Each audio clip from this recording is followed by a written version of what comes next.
Well, the Great Ice Cream Hunt is a summer extravaganza. It's a moment for kids, preschoolers and their families to really celebrate summer.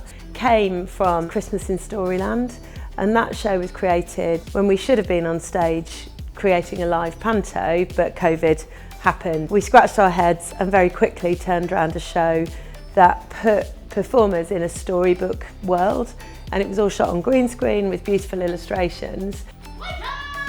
The process of doing that was quite intense and laborious and not particularly creative. Difficult for talent to work against because they can't see what they're performing against. It's a long post-production process, but as we developed the idea of Storyland, I started looking into VP and came and had a chat with Ed at Versus Studios.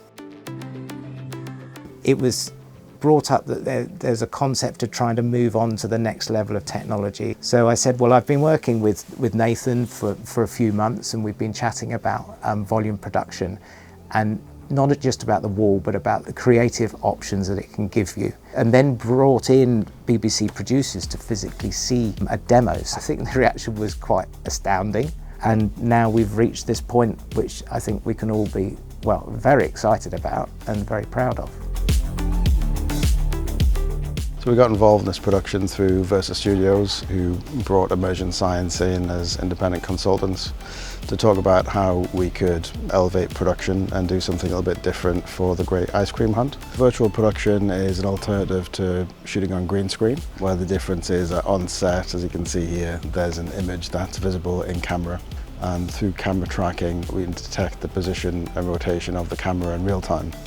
So that means when the camera is pointed at the high-resolution video wall, we can essentially see the parallax and movement of the virtual set as an in-camera set extension. On this show we have stickers on top of the softbox lighting that send different signal to the 360 camera that's hooked onto the camera.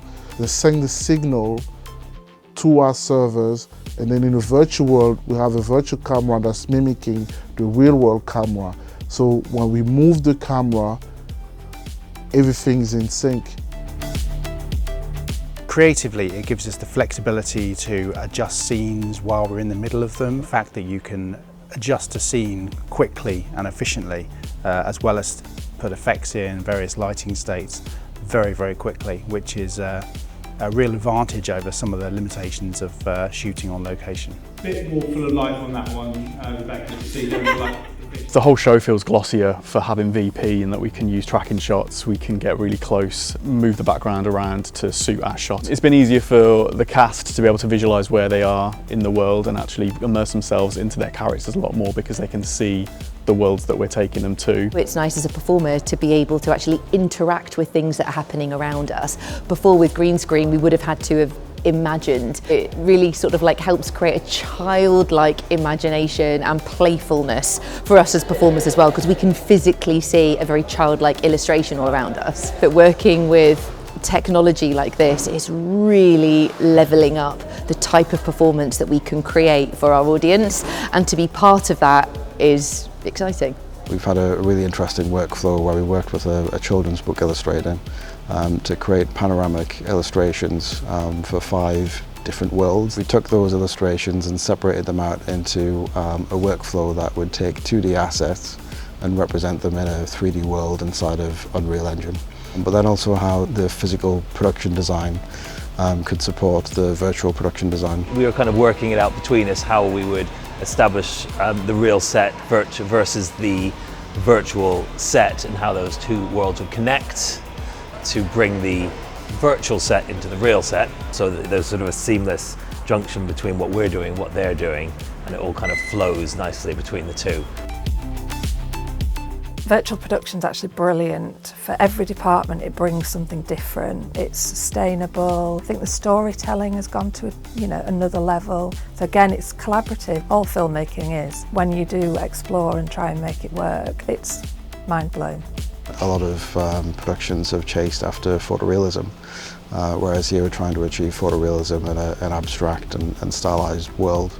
This production represents what could be the next generation of virtual production. This show will be groundbreaking in the sense that it will act as a marker for VP and this type of application of design along with traditional craft design to deliver within the TV world as well as in IN, television and film. Everybody's looking for that kind of golden egg to create content that translates globally. I think something of putting illustrated worlds and live action worlds together still feels very fresh. We're using VP in a different way. We don't want it to look real. We want it to look like you're in a book. And what I really, really value working with Versa is how much they value and champion children's content making. They've been really supportive of us as we've come in and tried to get our heads around the technology. It requires everybody to work really, really closely together to be adaptable to new things. For me, this is a really lovely story of so many creators that are based in the Northwest, and that, you know, this is a lovely hub for us to be working in, right in the middle of Manchester, creating a story for the UK and hopefully beyond.